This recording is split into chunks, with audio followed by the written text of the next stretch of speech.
Hi there. We are on day 203 of our Through the New Testament in 1 Year. We're finishing up Acts 23 today. As you remember yesterday, in the beginning of Acts 23, a bunch of people conspired to kill Paul. Murder, they call it. And they said, say you want more questions, ask him to come to here in the morning. We will ambush him on the way to the court and we'll kill him. Okay? Man, these people. Jesus was right when he talked about these people the way he did, right?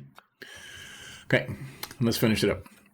But the son of Paul's sister, his nephew, hearing about their ambush, came and entered the barracks and reported it to Paul. Then Paul called one of the centurions and said, take this young man to the commander because he has something to report to him. So he took him, brought him to the commander, and said, the prisoner Paul called me and asked me to bring this young man to you because he has something to tell you. The commander took him by the hand, led him inside, and inquired privately, what is it that you have to report to me? The Jews, he said, have agreed to ask you to bring Paul down to the Sanhedrin tomorrow, as though you were going to hold a somewhat more careful inquiry about him. Don't let them persuade you, because there are more than 40 of them arranging to ambush him, men who have bound themselves under a curse not to eat or drink until they kill him. Now they are ready, waiting for a commitment from you. So the commander dismissed the young man and instructed him, don't tell anyone that you have informed me about this. Right.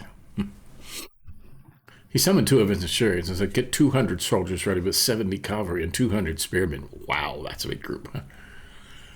To go to Caesarea tonight. Also provide mounts so they can put Paul on them and bring him safely to Felix the governor.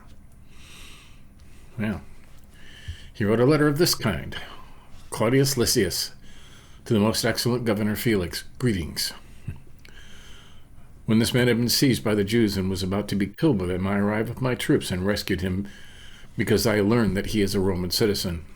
Wanting to know the charge they were accusing him of, I brought him down before the Sanhedrin. I found out that the accusations were about disputed matters in their law, and that there was no charge that merited death or chains.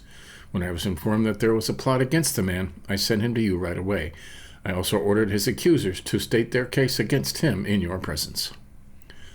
Therefore the soldiers took Paul during the night and brought him to Antipatris as they were ordered. The next day they returned to the barracks, allowing the cavalry to go on with him. When these men in Caesarea delivered a letter to the governor, they also presented Paul to him.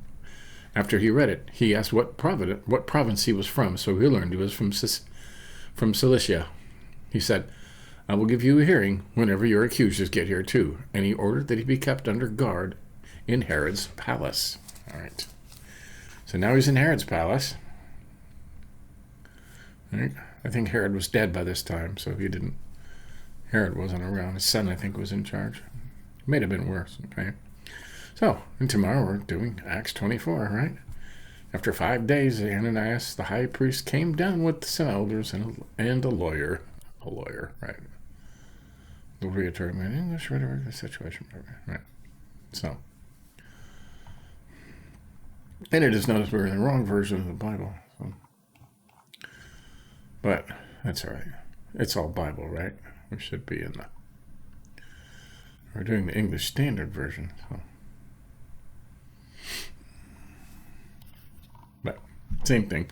So there you go. Paul is safely in Herod's palace now, so they can't kill him. Or at least not yet, right? So